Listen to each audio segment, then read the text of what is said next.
찬송가 235장입니다.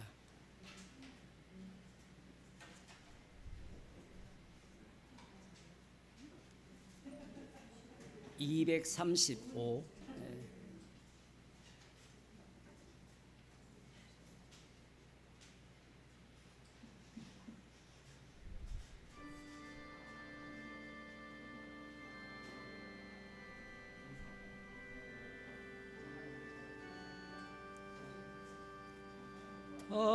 알고 묘한 그 말씀, 생명의 말씀은 귀한 그 말씀, 진실로 생명의 말씀이 나의 길과 믿음 밝히 보여주니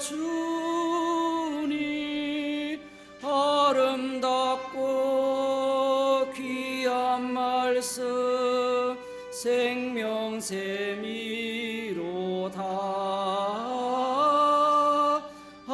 아름답고 귀한 말씀, 생명샘이로다.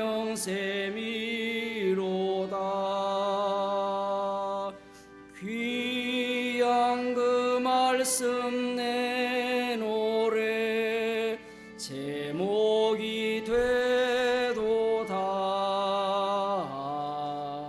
모든 사람의 복 주는 생명의 말씀을 값도 없이 받아 생명길을 가니 아름답고 귀한 말씀, 생명샘이로다.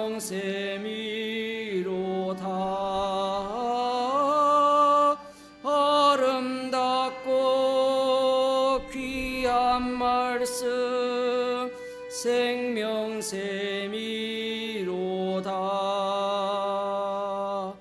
널리 울리고 퍼지는 생명의 말씀은 마음의 용서와 평안을 골고루 주나니 다만 예수 말씀 들어 복을 받네. 아름답고 귀한 말씀, 생명샘이로다.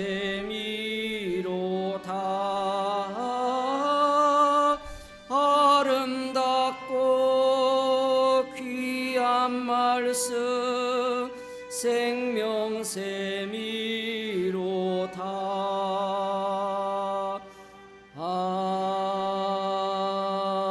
아멘. 하나님 말씀 이사야 1장 21절에서 23절 말씀을 보겠습니다. 구약 성경 967쪽입니다.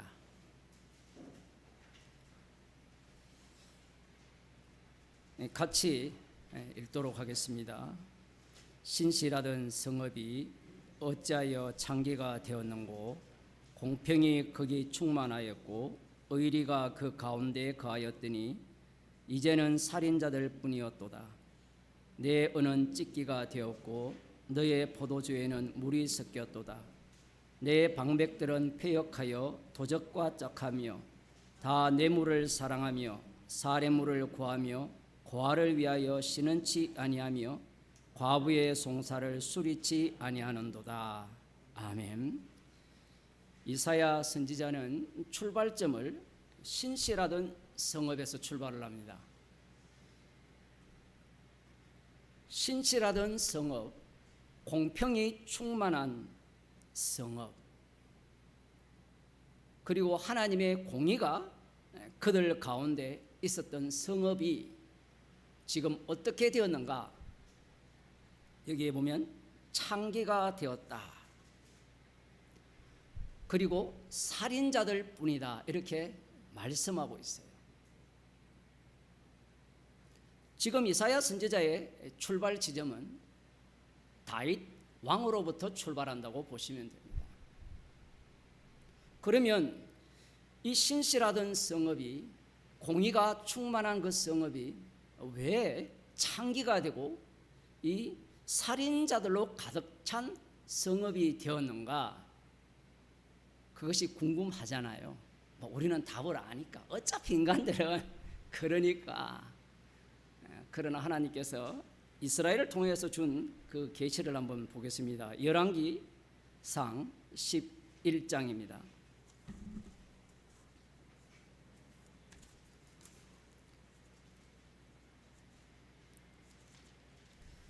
11장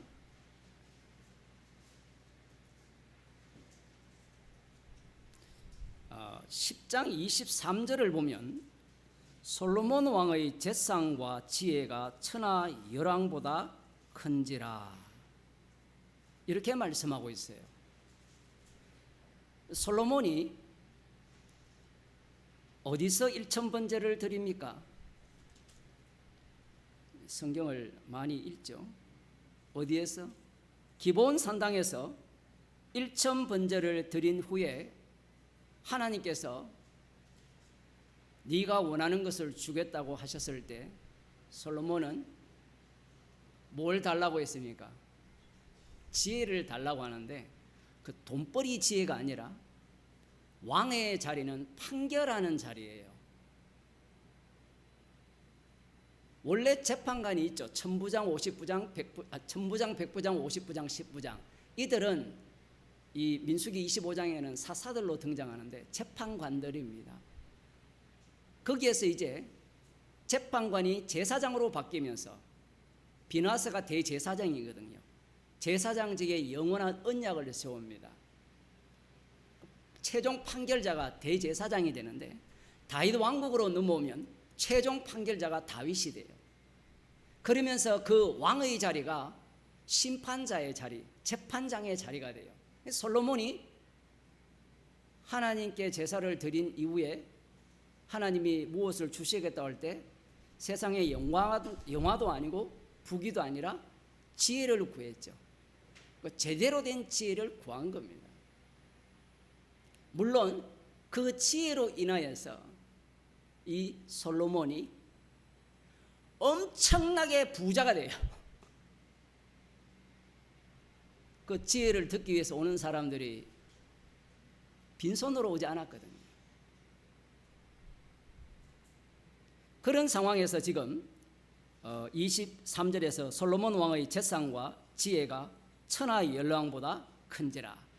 표현이 정말 재미있죠. 재산과 지혜라고 하는 거예요. 지혜와 재산이 같이 갈 수 있을까요, 없을까요? 구약에는 있어요. 지금 여기에는. 그런데 그것이 끝까지 계속 갈 수 있느냐라고 할 때는 아니라는 겁니다. 지금 이 정도 되면 솔로몬 왕이 만족할 만하지 않을까요? 24절에 보면 천하가 다 하나님께서 솔로몬의 마음에 주신 지혜를 들으며 그 얼굴을 보기 원하여 각기 예물을 가지고 왔으니 곧 은그릇과 금그릇과 의복과 갑옷과 향품과 말과 노새라. 해마다 정한 수가 있었더라. 해마다 정한 수대로 이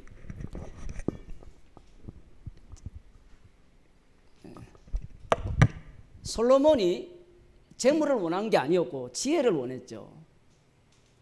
근데 이 지혜라는 것이 놀랍게도 열방에 다 소문이 나면서 그들이 이 지혜를 듣기 위해서 뭘 갖고 옵니까? 예물을 갖고 와요. 예물을 갖고 오는데 엄청나게 이제 갖고 와서 이 솔로몬이 부자가 됩니다. 그런데 이들이 갖고 옴으로 말미암아 이 솔로몬 왕이 뭘 보게 될까요? 성경에는 그런 부분에 대해서 명확하게 나오지는 않아요. 갖고 오게 되니까 이 갖고 오는 예물들이 장난이 아니겠죠. 그죠? 그러면서 이 솔로몬에게 무엇이 발생할까요? 탐심이 발생합니다. 희한해요. 인간은요, 이 솔로몬 왕을 보게 되면 인간의 탐심은 끝이 없죠. 우리가 솔로몬 왕 같으면 탐낼까요, 안 낼까요? 저 이방 나라에 대해서 탐내죠. 우리 다 알잖아요. 10억 없으니까 10억이 탐 안 나지. 옆에 여기 있는 분이 한 10억 갖고 있다 하면 옆에 붙고 싶지 않겠어요? 예? 10억은 돈도 아니니까 한 1조 갖고 있으면. 하나님께서 일하시는 방식이 이 솔로몬이 최종 목적이 아니잖아요. 십자가가 최종 목적이거든요. 그러면 이 솔로몬에게 지혜를 주시면 이 지혜는 하나님이 주셨잖아요. 하나님이 솔로몬에게 이스라엘 백성들을 판결하는 지혜로 주셨을 때 그 지혜로 인하여서 많은 예물들이 오게 됩니다. 그래서 엄청난 부자가 돼요. 그 부자가 되었을 때 솔로몬이 어떤 행동을 취하느냐라는 거예요. 그 어떤 행동을 취하느냐 간단해요. 전도서에 다 나와요. 다음 주까지 전도서 읽어오기. 헛되려면 그 정도는 살아봐야 돼요. 한 재산도 한 1,000억 정도 벌어보고 권력도 다 누려보고 그거 안 가져봤으면 헛되다고 말할 자격 없어요. 제가 왜 이렇게 확정적으로 말하냐 할 때는 십자가 앞에서는 십자가 안에서는 그 모든 게 확정됐기 때문에 그래요. 자기를 십자가 앞에서 봐야 되지 십자가 밖에서 보면 안 돼요. 나는 뭐 돈 집 한 채 있고 이 정도로 만족한다. 거짓말 좀 그만하시고. 솔로몬 정도 돼도 만족을 못해요. 그러면 여러분이 솔로몬 정도 돼봤습니까? 아무도 안 됐죠. 사람들은 말씀이 자기를 이렇게 비추어 줘야 되는데 자기가 말씀 보고 대충 자기가 이게 나는 됐다 이렇게 생각하는데 이 솔로몬 왕이 이 예물들을 받으면서 서서히 이 지도가 이렇게 있으면 여기가 이스라엘이라 치면 이쪽이 이제 나일강이잖아요. 이쪽 애굽이고 뭐 하여튼 이렇게 돼 있으면 이 주변국에서 이제 예물을 갖고 올 거 아닙니까? 뭐 이쪽에도 왔겠죠. 아무튼 오면 그곳에 있는 그 예물들의 그 질량이라든가 그걸 보면 그것이 탐이 나는 거예요. 이것으로 만족 못하는 겁니다. 그래서 솔로몬 왕이 이것을 위해서 뭘 하는 거예요? 이제 혼인 정책을 펴기 시작하는 겁니다. 그게 이제 뒤에 나오는 거예요. 26절 10장 26절 솔로몬이 병거와 마병을 모으며 병거가 1,400이요 마병이 12,000이라 병거에도 두고 예루살렘 왕에게도 두었더라. 병거성에도 두고. 이스라엘은 이게 필요 있어요 없어요? 요나단이 뭐라고 얘기했습니까? 우리는 전쟁을 어떤 전쟁을 한답니까? 칼과 창의 전쟁이 아니라 했죠. 언약의 전쟁, 할례의 전쟁이잖아요. 다윗 왕도 마찬가지였고. 사람들이 보는 시각이 이런 거예요. 다윗 왕이 병거들이 있었죠. 다윗 왕이 병거 자랑하려다가 하루아침에 얼마나 많은 자기 백성들이 죽임을 당합니까? 그 정도 한 대 얻어 터지면 철 들 때 됐잖아요. 아들들이 그걸 봤으면. 근데 인간은 절대로 철이 안 듭니다. 죽어야 돼요. 죽어야 그 욕망이 끝이 납니다. 이런 병거들이 필요한 나라가 아니에요.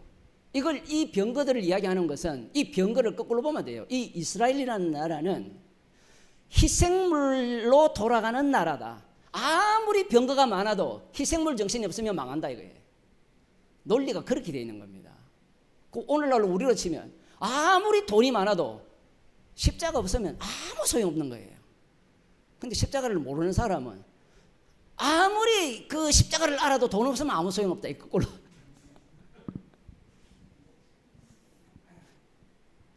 교인이 한 사람도 없더라도 아니 십자가만 밝혀 보이면 감사할 거 아니에요.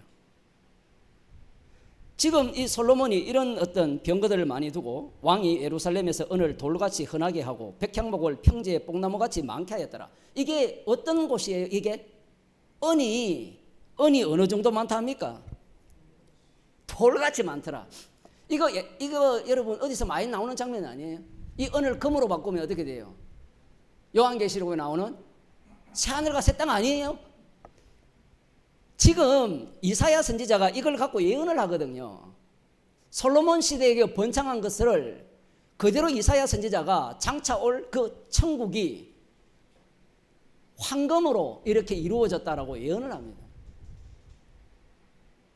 사람들은 육에 속했기 때문에 천국을 모르죠. 이렇게 들어가면 안 되죠.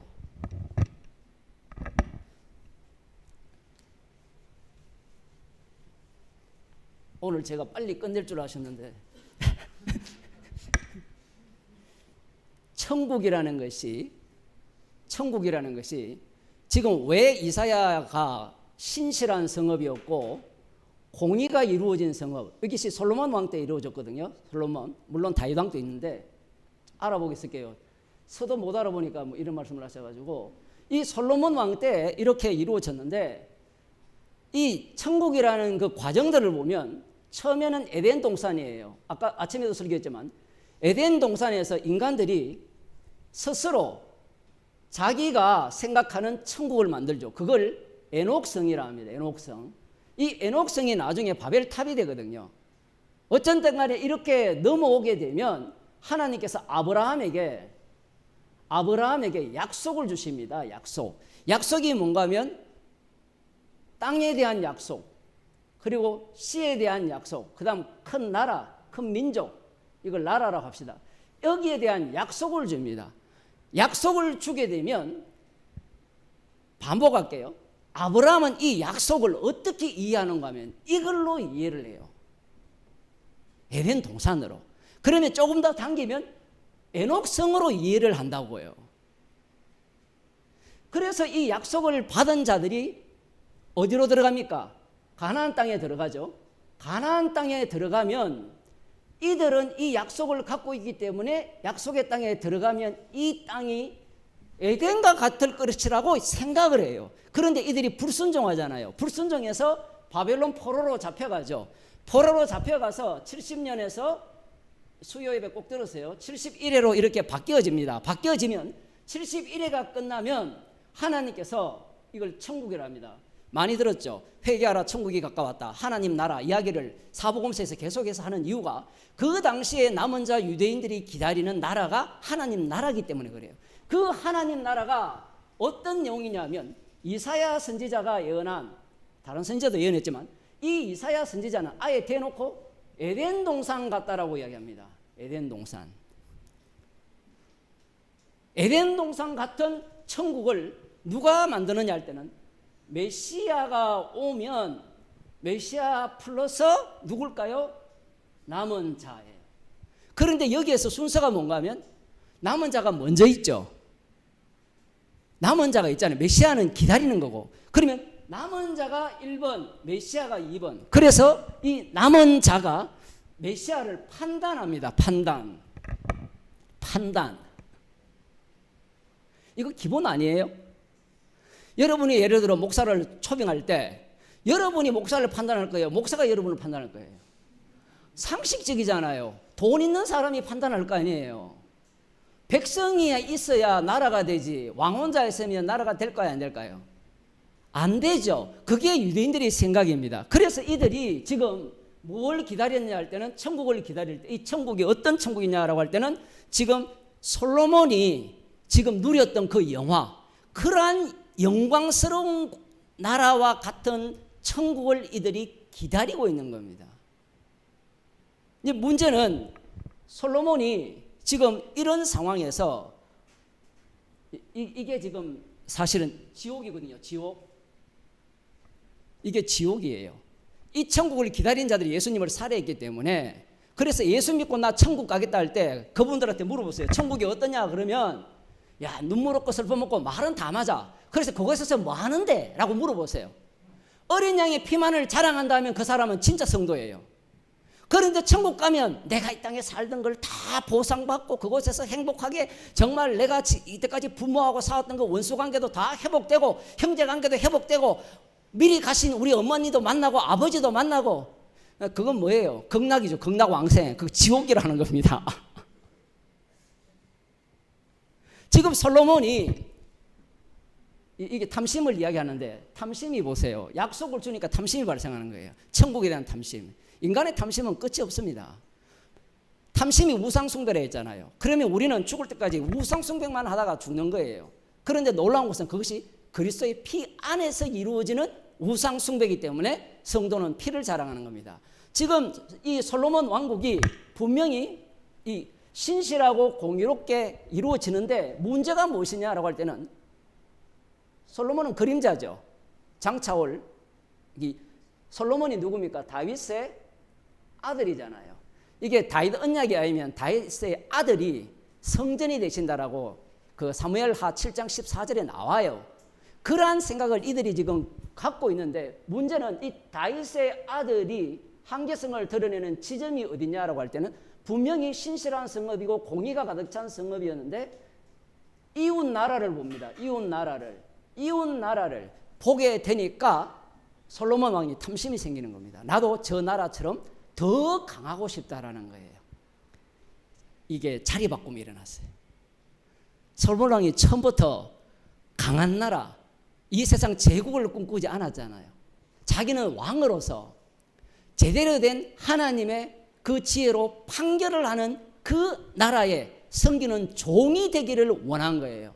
그런데 이 지혜를 받은 이 솔로몬 왕이 많은 재물이 오게 되니까 이제 위치가 바뀌어지는 겁니다. 바뀌어져서 하는 작업이 뭐냐라고 할 때는 힘을 더욱더 강력하게 하는데, 그 강력하게 하는 방식은 무슨 제도랍니까? 이걸 혼인 정책? 좋은 정책이라고 합니까? 뭐 그런 말이 있잖아요. 국사 같은 거 배울 때 그 다른 나라와 힘 좋은 나라와 아들, 딸 결혼시키는 거, 공주와 왕자가 결혼시키는 거, 그 정책을 펴는 거예요. 전부 중고등학교 공부를 다 못했는 거 빨리 용어를 많이 하도 오래 다 잊어먹었죠. 뭐 정략 결혼입니까? 11장 1절 봅시다. 솔로몬 왕이 바로의 딸 외에 이방의 많은 여인을 사랑하였으니 곧 모압과 암몬과 에돔과 시돈과 헷 여인이라. 이게 보면 솔로몬 왕이 여자에 미친 것 같잖아요. 이방의 많은 여자를 사랑했는데 그 사랑의 출발점을 보게 되면 뭐예요? 영광스러운 제국이에요. 이유 없이 사랑하겠습니까? 이쁘다고 사랑하겠습니까? 이쁘다고 사랑하면 그 왕의 딸만 이쁘겠어요? 그 평민들 중에도 이쁜 사람이 한둘이겠습니까?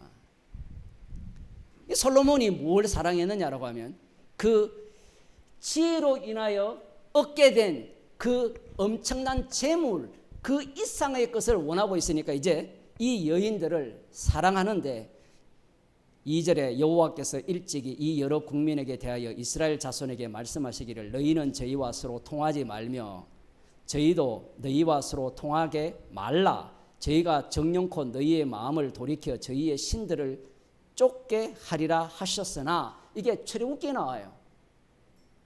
약속의 땅에 들어가면 이방 여인과 결혼하지도 말고 남자들은 여자들은 딸들은 그들의 아들에게 주지 말라고 했어요. 그런데 이게 어떻게 무너집니까?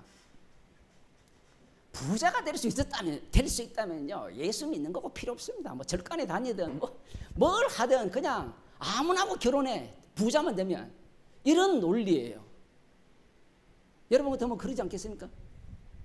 우리 딸이 여기 있는데 갑부집 아들이 왔다, 예수님 안 믿는다, 시집 보내겠습니까? 지금 저한테 묻는 겁니까?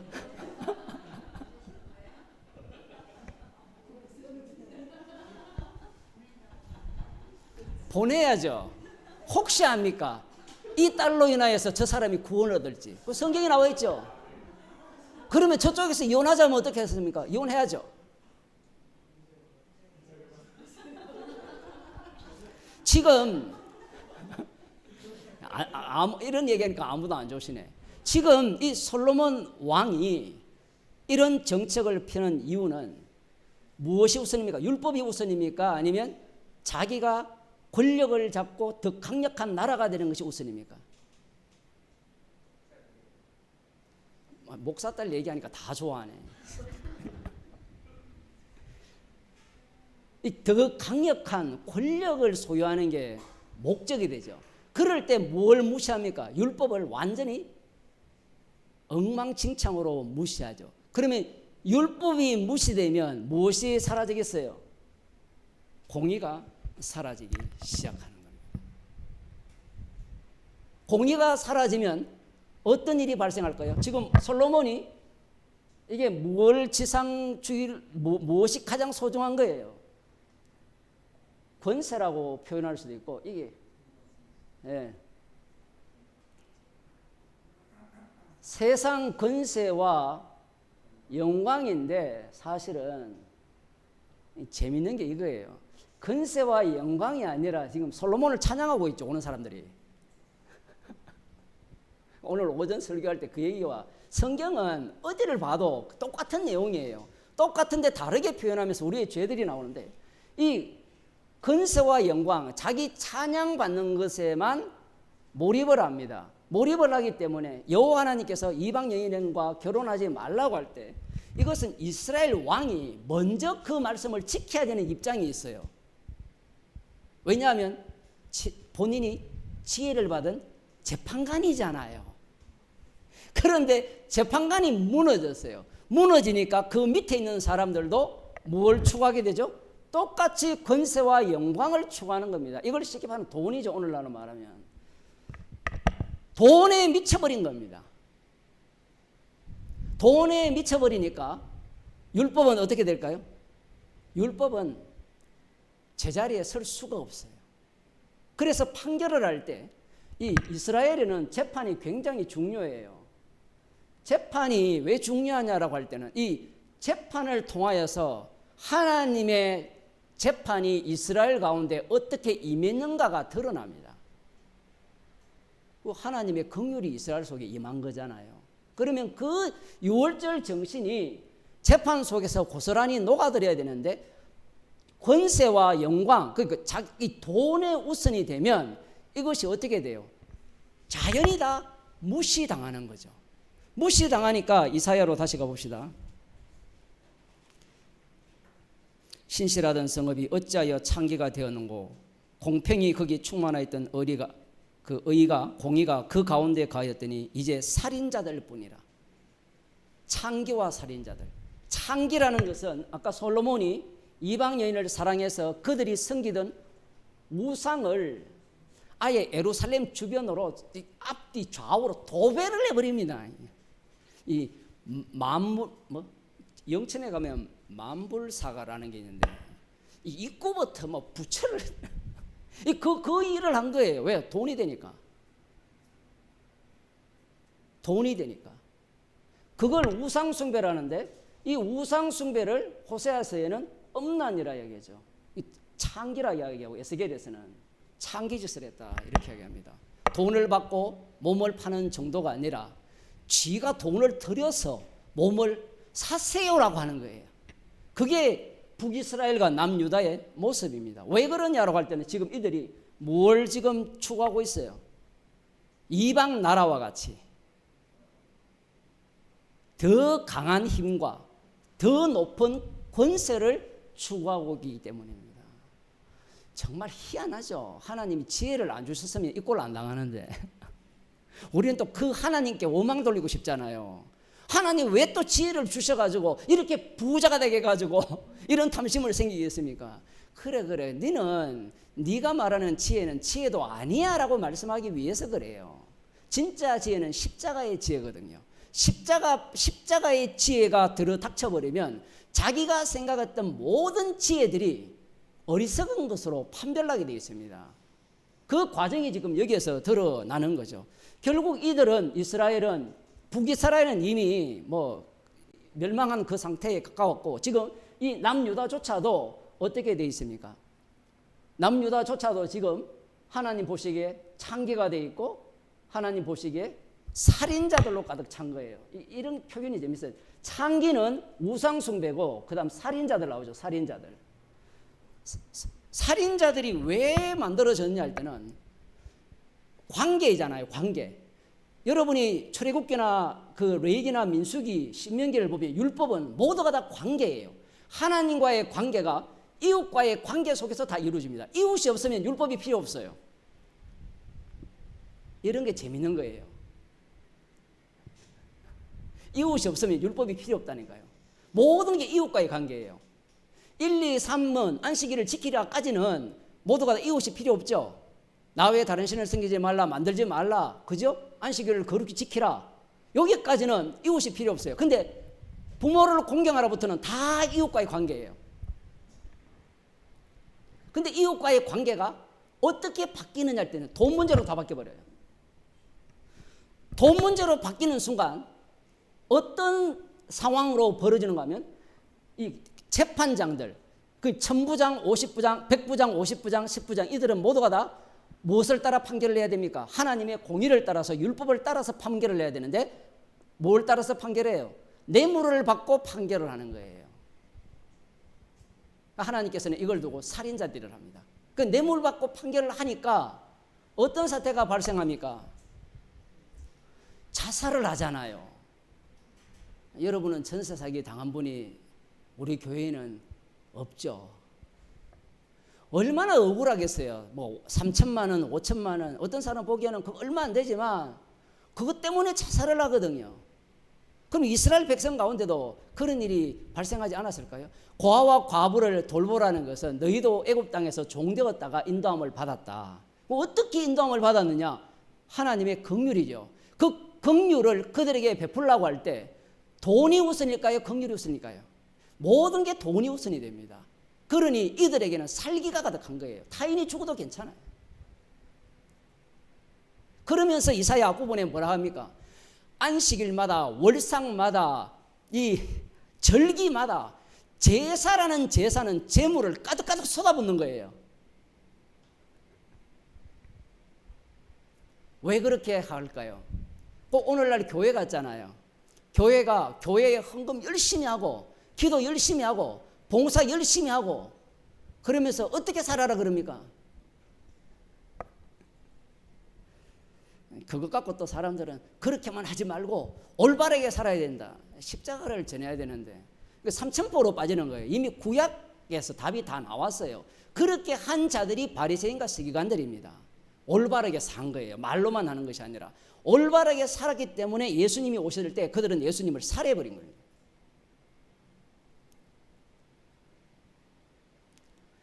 그런 상황에서 네 은은 찌꺼기가 되었고 너의 포도주는 물이 섞였도다. 이 재물에 엄청난 손상이 왔죠. 그러면 우리 같으면 율법에 의하면 그들이 율법대로 순종하지 않았기 때문에 저주를 받은 거잖아요. 저주를 받았다면 회개하고 돌아가겠죠. 안 돌아갑니다. 맞을수록 더욱더 발악을 해요. 더욱더 우상을 섬겨요. 그러니 주님께서 때린다고 인간 안 돼요. 우리는 흔히 주님이 때리면 돌아올 거라 그러는데 주님이 그 초다리 없으면 사생자라 하잖아요. 히브리서에서. 그것은 이미 아들이기 때문에 매를 대는 거지 징계를 하는 거지 아들이 아닌데 징계한다고 돌아온 인간들은 모두가 다 가짜예요. 그런 사람들 많잖아요. 간증을 할 때 내가 사업하다가 망했는데 기도원 갔는데 주님이 나를 불러가지고 돌아왔다고 간증하는 걸 들어보면 그게 뭐예요? 완전히 십자가가 나오는 게 아니라 지자랑하고 앉았거든요. 근데 이야기 들어보면 엄청 때렸다는 겁니다. 하나님이 나를 쳤다는 겁니다. 이거 해도 안 되고 저거 안 되고 그래서 주님 여기 왔습니다. 제가 여기 있나이다 라고 왔다는 거예요. 그 흉내 내는 거예요. 지금 구약에 다 나왔어요. 때려도 됩니까 안 됩니까? 안 돼요. 그러니까 그런 신앙 고백하는 사람들은 다 가짜예요. 이미 성경에 나와 있잖아요. 때리면 때릴수록 더 객기를 부려서 객기를 부리는 최종 도달 지점이 뭐예요? 알았다. 하나님 알았어. 내가 율법을 다 지킬 때니까 두고 보자. 두고 본 거예요. 그래서 진짜 하나님의 아들이니까 죽여버리는 겁니다. 그건 복음이 아니에요. 주님이 찾아간 게 아니에요. 진짜 찾아갔다면 과정은 그럴 수도 있어요. 과정은 그럴 수도 있는데 그 모든 과정 자체가 뭐예요? 십자가 피만을 자랑케 하기 위한 주님의 조치였습니다. 그럼 그때와 지금의 차이점이 뭐냐라고 할 때는 그때는 십자가를 몰랐고 지금은 안 차이. 그 이상 이하도 아닙니다. 그러면서 그 사람이 얘기해야 되는 건 말씀을 이야기해야 될 거 아니에요. 복음을. 그런데 그런 사람 설교 들어보세요. 전부 자기 이야기에 바쁜 거예요. 그런 사람이 교회를 뭘로 바꿉니까? 돈벌이로 바꾼 거예요. 이렇게 하나님께서 진노를 내려도 이들은 돌아오지 않습니다. 네 방백들은 패역하여 도적과 짝하며 다 뇌물을 사랑하며 사례물을 구하며, 판결을 할 때 뇌물 받고 판결을 하고, 이거 뭐 오늘날 똑같잖아요. 뭐 돈 많은 사람이 판결하면 돈 많은 사람이 재판할 때 거의 대부분 이기잖아요. 이스라엘은 그러면 안 돼요. 이스라엘은 뇌물을 받거나 이런 식으로 판결을 하면 되는 게 아니에요. 여기 보면 고아를 위하여 신은치 아니하며 과부의 송사를 받지 않아요. 왜 안 받아요? 고아와 과부의 그 신은을 왜 안 받습니까? 돈이 안 되잖아요. 돈이. 그래서 교회를 오는 사람도 돈이 되는 사람은 이 목사들은 환영을 해요. 돈이 안 되면 환영을 안 해요. 여러분 아닐 것 같죠? 그 교회를 여러분 사업체로 생각해 봅시다. 여러분 사업체에 돈 안 되는 사람 오면 좋아요. 가끔 뭐 이렇게 한 끼 그냥 공짜로 주는 거는 괜찮지만 때마다 와보세요. 사람들이 환영하는 것은 돈이죠. 그러니 율법을 주신 그 목적 자체가 지금 이 말씀을 통해서 고스란히 드러나는 겁니다. 하나님께서 아무리 이들을 쳐도 이들은 돌아오지 않고 오히려 율법을 망가뜨리는 과정 속으로 갑니다. 여기에 끝이 아니죠. 앞서도 말씀드린 바와 같이 이 내용을 학습하고 배운 자들은 바리새인과 서기관들입니다. 그러면 예수님을 누가 죽입니까? 이 내용을 갖고 있는 자들과 바리새인과 서기관들이 예수님을 살해하는 겁니다. 이렇게 되면 이 말씀을 듣고 돌아올 자가 없어요. 왜냐하면 바리새인과 서기관들이 소경이기 때문에 그래요. 우리는 이 말씀을 들으면 그래 공의로운 그 예루살렘이 되게 해야 된다 이렇게 해석할 거 아닙니까? 그게 소경의 특징입니다. 주님께서는 이 이사야 선지자가 이스라엘 남유다를 향하여 외치는 이 내용을 통하여서 십자가가 피가 아니면 너희들은 심판 외에는 있을 수가 없습니다. 그래서 성도들은 피만을 자랑하게 되는 거예요. 기도하시겠습니다. 하나님 아버지, 말씀을 통하여서 주님의 십자가가 아니면 우리는 저주받을 수밖에 없음을, 우리가 어떤 방법을 찾아내더라도 구원과는 상관없는 그러한 죄인임을 말씀을 통하여 들려주심을 감사드립니다. 우리의 인생이 우리의 탐심을 쫓는 자가 아니라 날마다 십자가 안에서 감사하는 자로, 자기를 부인하며 주님을 쫓는 자로 살게 하여 주옵소서. 예수님 이름으로 기도드리옵나이다. 아멘. 하늘에 계신 우리 아버지여, 이름이 거룩히 여김을 받으시오며 나라의 임하시오며 뜻이 하늘에서 이루어진 것 같이 땅에서 이루어지이다. 오늘날 우리에게 일용할 양식을 주옵시고 우리가 우리에게 죄진 자를 사하여 준 것 같이 우리 죄를 사하여 주옵시고 우리를 시험에 들게 하지 마옵시고 다만 악에서 구하옵소서. 대개 나라와 근세와 영광의 아버지께 영원히 사옵나이다.